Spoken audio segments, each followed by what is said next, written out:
Certains voient l'activité physique comme un investissement pour leur santé et leur bien-être. Vous voulez en faire partie ? Bienvenue chez Movemental. Je m'appelle Magali Dubois et je m'adresse particulièrement aux non-sportifs et à tous ceux qui aimeraient enfin réussir à adopter un mode de vie actif dans la durée. C'est en vous partageant des connaissances, des expériences et des points de vue différents que j'ai l'intention de vous aider à bâtir l'état d'esprit et la motivation nécessaires pour le faire. Alors j'espère que ça vous aidera et que vous aurez envie d'en parler autour de vous.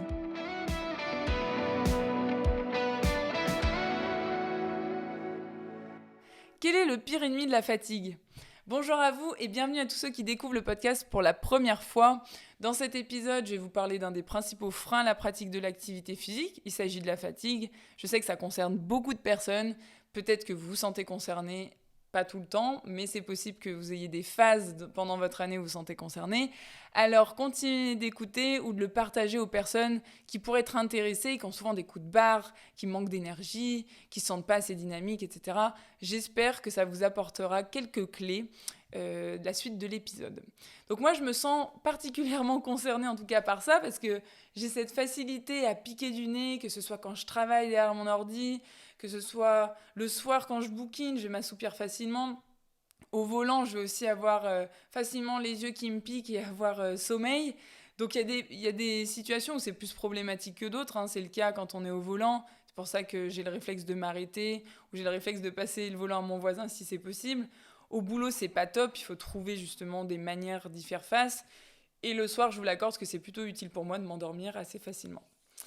Maintenant, première idée que j'ai envie de vous transmettre dans cet épisode, c'est déjà que notre posture va influencer notre niveau d'énergie. C'est pour ça qu'on dort couché, parce que la posture allongée va favoriser l'endormissement, va favoriser la détente.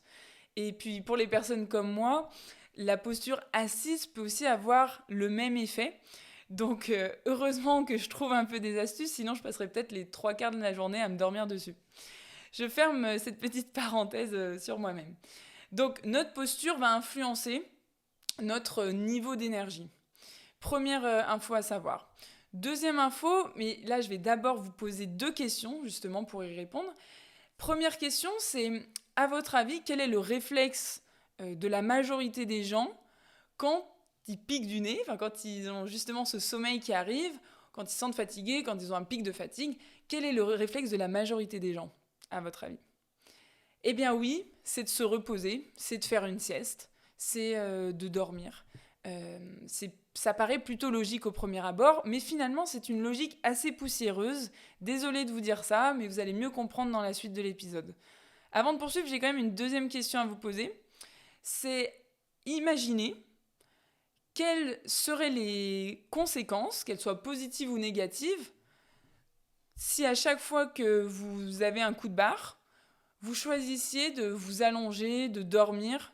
Alors je parle pas juste d'une sieste qui dure 5, 10, 15, 20 minutes, je parle vraiment d'une sieste prolongée, d'un dimanche après-midi où vous vous endormez dans le canapé parce que vous vous sentez fatigué, pas parce que vous avez fait la fête la veille, hein, mais parce que vous sentez fatigué tout simplement, mais vous passez peut-être 2-3 heures à dormir dans votre canapé.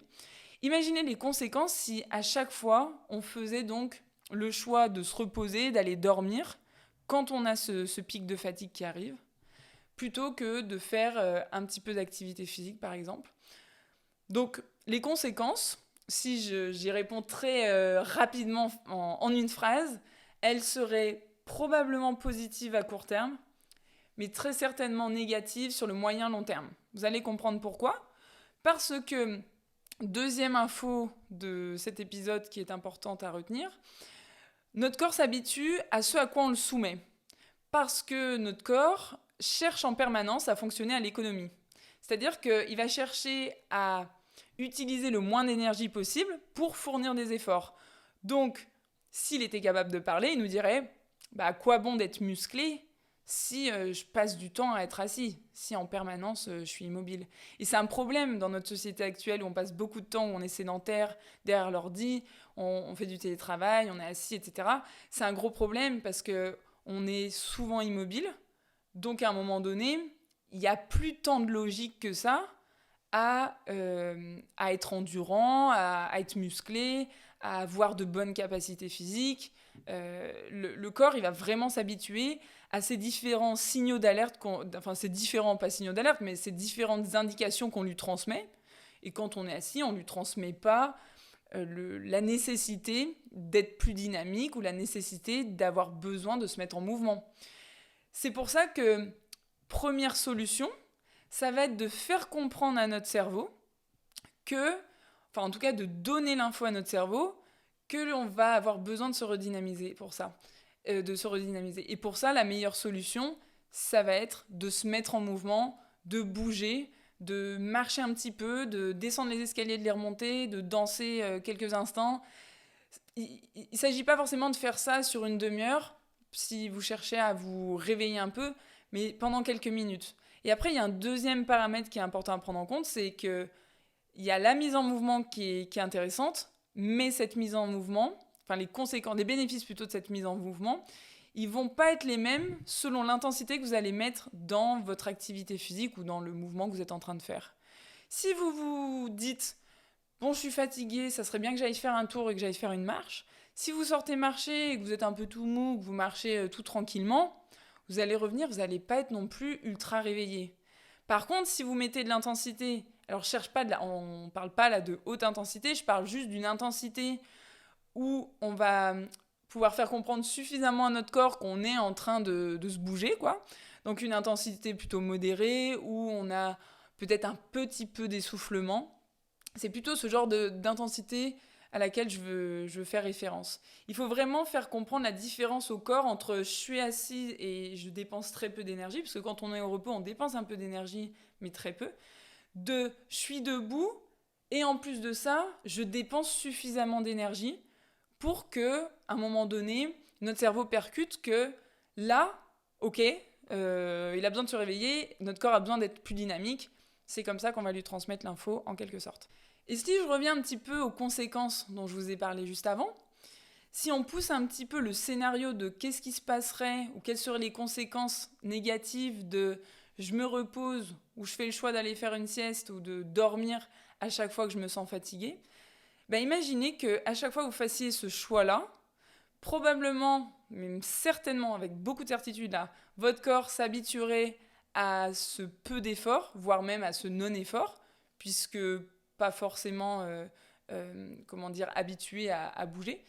Et en s'habituant à ce non-effort, vous perdriez vos capacités physiques, vous deviendriez plus fatigable.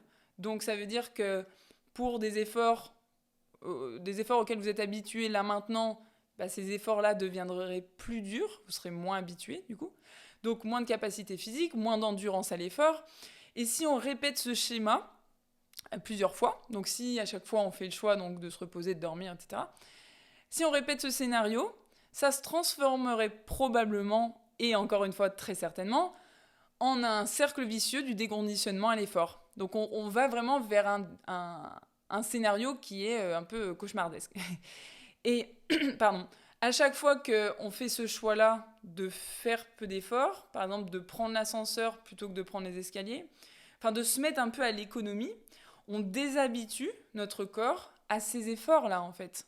On lui donne l'info que, non, c'est plus nécessaire d'avoir autant de conditions physiques, autant de capacités, si on ne s'en sert jamais. Donc, c'est important de retenir ce que vous faites comprendre à votre corps, d'accord ? Ces différentes indications que vous lui donnez. Et il y a une croyance qui plane vraiment sur la majorité des gens, qui est de se dire que si je suis fatiguée, il faut que j'aille me coucher, il faut que j'aille tomber dans un profond sommeil, j'exagère, mais qu'il faut aller dormir. C'est une croyance qui est vraiment erronée. Et moi qui ai travaillé beaucoup dans le milieu de la cancérologie, où j'ai accompagné beaucoup de patients, vous pouvez comprendre que la fatigue, c'est quelque chose qui ressort beaucoup quand on est en traitement. C'est un des effets secondaires les plus courants. Donc c'est une fatigue souvent qui est quotidienne, qui peut être constante, qui peut être même extrême. Tout l'enjeu pour moi, quand je travaillais auprès de ces personnes-là, c'était de les aider à passer au-dessus de cette fatigue, en tout cas à retrouver de l'énergie, en utilisant l'activité physique, puisque mon rôle en tant qu'enseignante en activité physique adaptée, c'est de mettre les gens en mouvement, c'est de leur faire prendre de bonnes habitudes au niveau de l'activité physique, de faire en sorte qu'ils soient plus réguliers dans leur pratique, puisqu'on sait maintenant grâce à la science que l'activité physique est considérée comme un traitement non médicamenteux, donc tout aussi important que de prendre une chimio. Donc imaginez un peu ça. Et en plus de ça, on sait aussi que 30% de la fatigue pourrait être limitée ou évitée grâce à une activité physique qui est régulière, donc qui est pratiquée aussi dans certaines conditions. Mais moi qui ai accompagné beaucoup de personnes donc fatiguées, l'enjeu pour moi c'était de trouver comment est-ce que je vais faire pour les mettre en mouvement, pour les aider à se mettre en mouvement. Donc j'ai beaucoup travaillé sur le sujet, j'ai beaucoup écouté ce que les patients me racontaient de leur situation, de leur expérience. J'ai vraiment essayé de comprendre. En plus de ça, en mettant en parallèle, parce que c'est facile de se dire, bah oui, la science dit que, mais pour autant qu'on est sur le terrain, même si on sait que c'est super important de se mettre à bouger, eh bien, ça suffit pas toujours pour réussir à le faire, d'accord ? Donc je sais que quand vous êtes en soins, s'il y a des personnes en soins qui m'écoutent, je sais que c'est très dur, je ne vais pas du tout minimiser cette fatigue. Je vais simplement vous aider à mieux comprendre comment est-ce que vous pouvez y faire face du mieux possible. Et c'est vrai que pendant de nombreuses années, on avait tendance à dire aux gens qui étaient en soins, non, mais repose-toi, c'est mieux pour toi. Non, ne passez pas votre temps à vous reposer, c'est pas mieux pour vous. C'est ça maintenant le discours que l'on a tendance à tenir. Après, il est à pondérer, d'accord, en fonction de... C'est au cas par cas. Mais le repos ne doit pas être toujours la solution numéro 1 à saisir, en fait. C'est le mouvement qui va être petit à petit la solution numéro 1. Parce que, et d'ailleurs, je fais un petit aparté, mais heureusement que quand on est en train de piquer du nez, par exemple, à 10h du matin, on a commencé à travailler, imaginons à 8h, 10h, on a un pic de fatigue, on baille, on pique un peu du nez. Heureusement que le meilleur moyen, c'est pas d'aller retrouver notre lit douillet, parce que c'est pas le plus pratique, c'est pas le plus facile à mettre en œuvre. Et en plus de ça, ça prendrait énormément de temps. Si à chaque fois qu'on a un coup de barre, il faut aller dormir peut-être 2 heures, ça serait relativement contraignant et on serait pas très performant dans notre boulot ou même dans notre vie en général. Donc, heureusement qu'il y a d'autres moyens.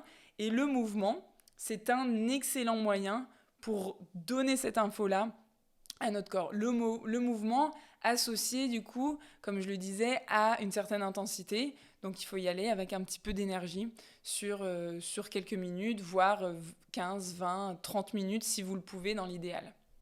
Et quand je vous disais qu'il faut donner l'indication à notre cerveau qu'il a besoin de se dynamiser et qu'il peut se mettre en mouvement, quand je vous parlais de ça, je ne sais pas si vous avez déjà entendu parler de cette citation qui dit « Emotion comes from motion ».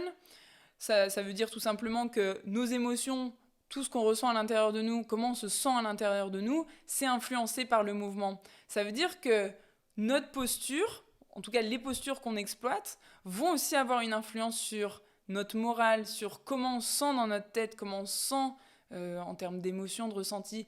Et d'ailleurs, je fais une petite parenthèse, mais on a tous en tête, par exemple, une personne qui est triste ou qui est plutôt déprimée va avoir tendance à avoir une posture un peu renfermée, avachie, le regard un peu vers le sol. Enfin, on peut tous s'imaginer ça. Tandis qu'une personne qui va être plutôt bien dans ses baskets, qui va peut-être avoir confiance en elle, qui va être plutôt énergique, etc., va en général déjà être plutôt debout, se tenir plutôt droite, peut-être de manière plus allongée. Enfin, vous pouvez imaginer un petit peu ces différences de posture. Là, je ne vais pas aller plus loin sur le sujet parce que je suis en train de m'éloigner, mais j'adore faire ce genre d'atelier où je parle de comment on peut influencer notre morale, comment on peut influencer la manière dont on se sent à l'intérieur de nous en utilisant notre corps. D'ailleurs, ça peut servir aussi pour se motiver. Donc n'hésitez pas, si vous voulez aller plus loin sur le sujet, n'hésitez pas à me contacter, je vous en parlerai un petit peu plus. Et en même temps, à ce stade de l'épisode, vous êtes peut-être en train de vous dire « Bah oui, mais c'est facile de dire qu'il faut bouger quand on est fatigué ». Parce que non, effectivement, c'est pas facile, surtout si on se sent très fatigué. Mais je vais vous expliquer encore une autre chose. Alors, je vais l'expliquer de manière assez simplifiée pour que ce soit très parlant pour vous.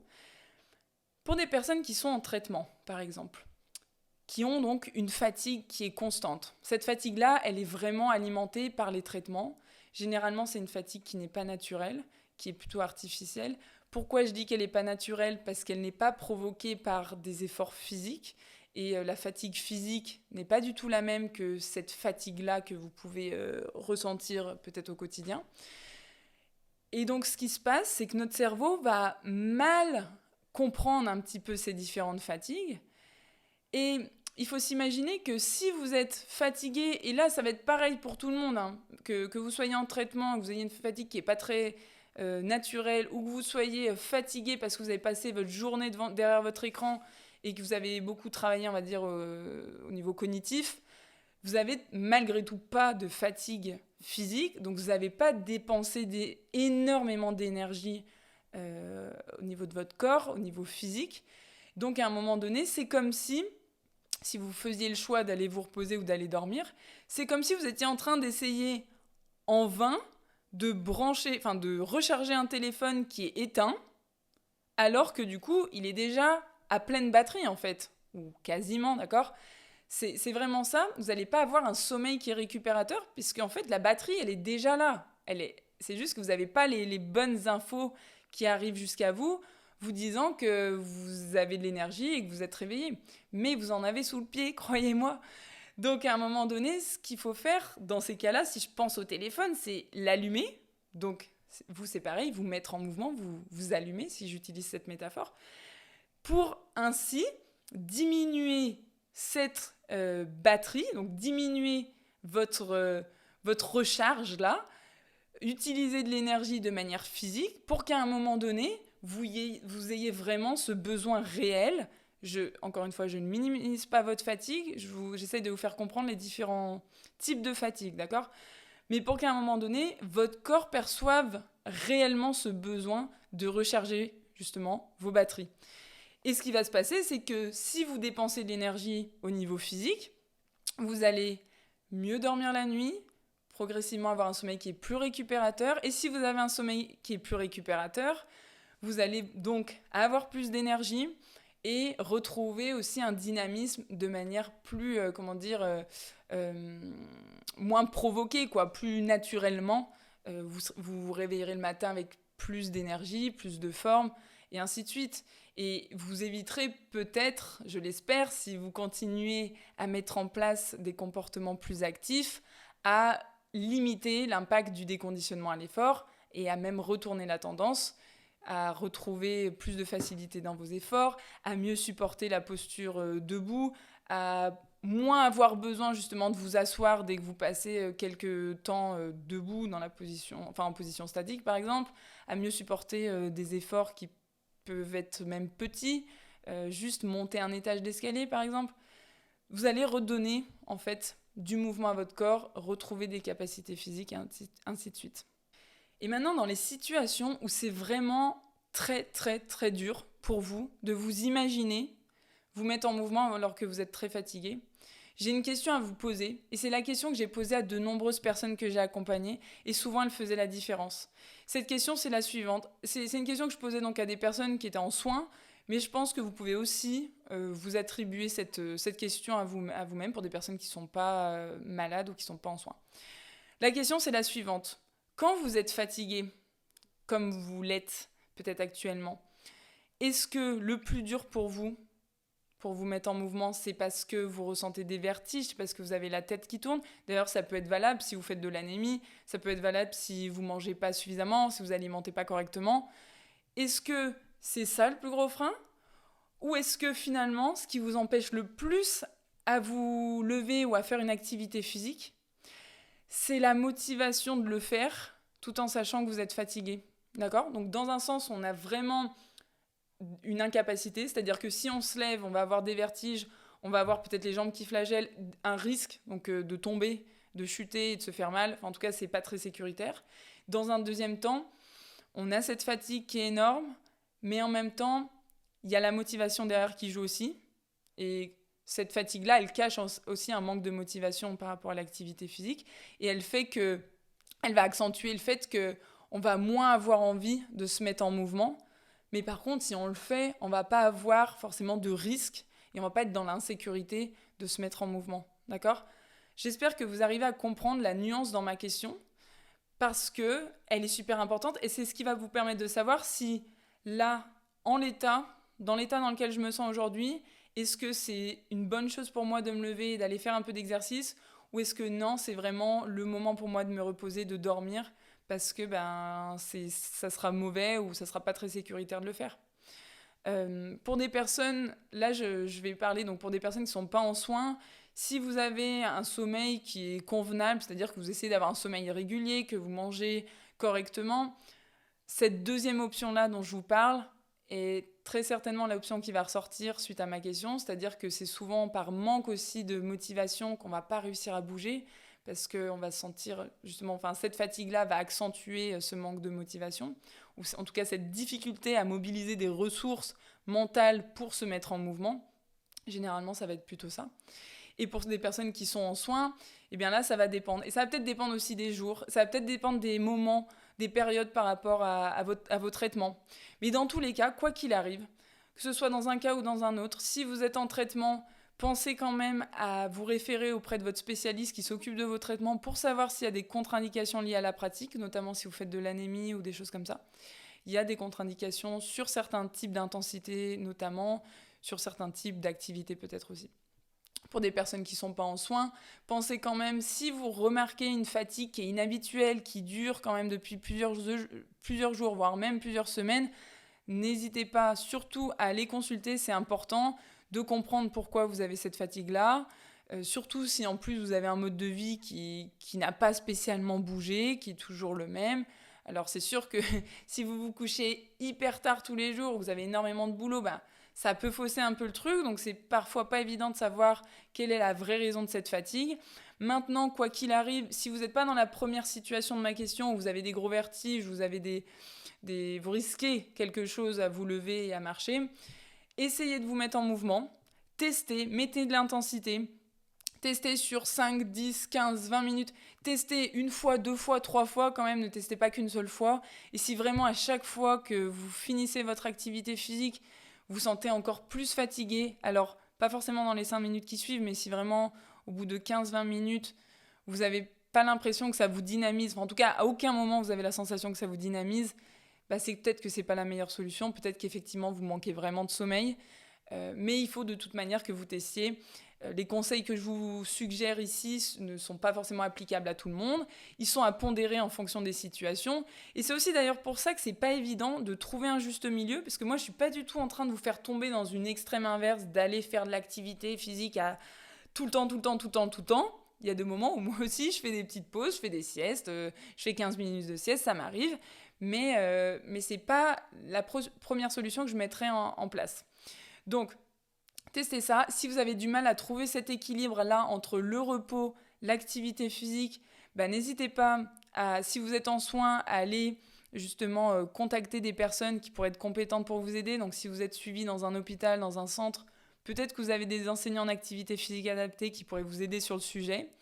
Si ce n'est pas le cas ou si vous n'êtes pas en soins, n'hésitez pas à me contacter pour que je puisse vous aider à trouver ce juste milieu. C'est pas évident.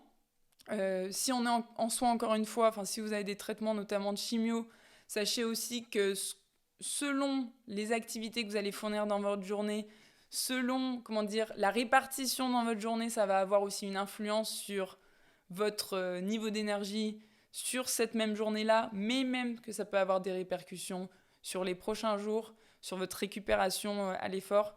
Voilà, c'est pas si simple que ça, d'accord ? Il faut tester par vous-même. Si vous sentez que c'est compliqué, que vous n'arrivez pas à résoudre le truc, allez contacter quelqu'un. Et moi, je vous aiderai avec grand plaisir. Alors surtout, n'hésitez pas. Et puis, surtout, si vous testez ce que je viens de vous dire, n'hésitez pas à m'en faire part, parce que moi, c'est comme ça aussi que je peux donner après de meilleurs conseils. Parce que je pense que c'est important bien sûr, d'écouter la science, c'est quand même le socle, et je m'appuie beaucoup dessus, mais je m'appuie énormément aux expériences de chacun et chacune, parce qu'en fonction, il y a peut-être des éléments que je n'avais pas pris en compte. Et c'est pour ça qu'au fur et à mesure, après avoir accompagné des centaines, même des milliers de patients, j'avais la certitude au fond de moi, en fonction des différentes questions que j'allais poser. Après, j'en posais plus que la question que je viens de vous donner, mais en fonction des questions que j'allais poser, j'allais savoir, pas à 100%, mais j'avais quand même de très grandes chances que ce que je propose, ça fonctionne. Donc c'est pour ça, faites-moi des retours, vraiment, je les prendrai avec grand plaisir. Et puis, je serai toujours ravie de toute manière d'entendre vos témoignages, parce que moi, derrière, ça me permet aussi de nourrir mes épisodes, d'apporter du contenu à d'autres personnes. Et c'est comme ça que ça fait effet boule de neige et que ça peut aider d'autres gens. Donc vraiment, n'hésitez pas et ne vous retenez pas. Bon, j'espère que là, on arrive à la fin de l'épisode. J'espère que déjà, à ma question de base, quel est le pire ennemi de la fatigue, j'espère que vous avez cette réponse-là. Cet immobilisme-là ou ce manque d'activité physique qui vient vraiment alimenter en fait cette fatigue, parce que moins on en fait, plus on va être fatigué, plus on est fatigué, moins on en fait, etc. C'est vraiment une boucle, c'est un cercle vicieux. Donc maintenant que j'arrive à la fin de l'épisode, vous avez quand même en tête différents éléments, vous avez en tête que notre posture va influencer notre niveau d'énergie. Et d'ailleurs, si vous avez des enfants ou des jeunes qui sont en études et qui sont en train de passer des examens ou qui vont passer des examens prochainement, sachez que si vous les voyez en train de réviser, qui sont couchés, qui sont allongés dans leur lit ou qui sont dans une position assez avachie, c'est pas ce genre de posture qui va vraiment stimuler les apprentissages, qui va vraiment être bénéfique pour qu'ils retiennent mieux leur cours. Donc n'hésitez pas à leur donner cette petite info. Donc on a vu ça en premier, on a vu aussi que ce à quoi on va soumettre notre corps, donc le niveau d'effort auquel on va soumettre notre corps, ça va aussi inciter notre corps à s'habituer ou à se déshabituer. C'est comme ça vraiment qu'on fonctionne, c'est-à-dire qu'on s'habitue à ce qu'on donne. C'est-à-dire que si on a l'habitude de manger toujours la même chose, eh bien ça sera facile peut-être, alors ça ne sera pas toujours agréable, mais en tout cas on arrivera à le faire. Par contre, si on s'habitue à manger quelque chose d'autre, et à manger peut-être plus de légumes, peut-être qu'après ça sera plus facile. Un exemple tout bête, mais moi qui ai voulu à un moment donné réduire un peu le sucre que je mangeais, ça m'a demandé, ça a coûté en termes d'effort, mais petit à petit j'y suis arrivée. Et maintenant je suis habituée à moins manger de sucre, donc quand je mange quelque chose de très sucré, ça me fait un peu l'effet inverse. Maintenant, j'aime moins, alors qu'avant, je pouvais sauter dessus. Pareil pour le sel. Maintenant, je vais trouver les trucs trop salés parce que j'ai plus cette habitude-là. Le corps s'habitue à ce qu'on lui donne sous la main, sous la langue, sous le pied. Donc, vraiment, gardez cette deuxième information en tête. Ce qui est aussi important, c'est donc, bien sûr, de se mettre en mouvement. C'est l'intensité que vous allez donner et que vous allez fournir quand vous vous mettez en mouvement, pour avoir des impacts nécessaires, les bénéfices nécessaires. Et aussi, il va vous falloir mettre des efforts. Désolée de vous dire, mais vous n'allez pas résoudre ce problème-là en une fois. Vous n'allez pas le résoudre aussi facilement. Il va falloir faire malgré que vous n'ayez pas toujours l'envie ou que ce soit parfois difficile. Mais c'est en testant, en retestant et en persévérant que petit à petit, vous allez voir que ça va fonctionner. J'ai eu beaucoup trop de gens jusque-là, et je suis sûre que j'en aurai encore plein qui vont me répéter la même chose. Moi, je fais pas de cardio parce que j'ai pas de cardio. Mais pensez à l'inverse. Si vous faites du cardio, vous allez avoir du cardio. Le corps va s'habituer autant à plus faire d'efforts qu'à refaire des efforts, quoi qu'il arrive. Donc, et à des degrés différents selon chacun. On n'a pas tous non plus les mêmes capacités de base ou le même, on va dire, ADN de base, mais on peut tous habituer notre corps à un côté de la balance ou à l'autre côté de la balance. Donc gardez ces différents éléments en tête. J'espère qu'à la fin de l'épisode, vous y voyez un petit peu plus clair, que ça vous a apporté quelques petites choses. N'oubliez pas d'en parler autour de vous. N'oubliez pas, si vous le pouvez, de me mettre une bonne note. En tout cas, m'encourager pour que je puisse continuer à vous fournir autant d'épisodes en essayant d'y mettre de la qualité, de faire des recherches de mon côté, d'y mettre le plus possible d'exemples, parce que pour moi, c'est comme ça que c'est parlant, c'est comme ça que ça donne envie d'essayer de votre côté. Je pense que les expériences sont très parlantes. Donc, je vous invite vraiment à me soutenir un maximum dans ce projet de podcast. J'ai envie de continuer à vous en proposer toutes les semaines. D'ailleurs, je cherche régulièrement des personnes qui voudraient bien témoigner par rapport à leur évolution au niveau de l'activité physique. Donc, n'hésitez pas à me contacter si vous voulez qu'on puisse voir ensemble si vous correspondez au profil de personnes que je recherche. Et puis, si ce n'est pas le cas, peut-être qu'il y aura d'autres choses qui pourront se créer entre nous, ou que je pourrais peut-être vous orienter vers d'autres professionnels pour vous aider. En tout cas, je vous remercie pour votre écoute infiniment et je vous dis à très bientôt, même à la semaine prochaine. Bonne journée à vous. Salut!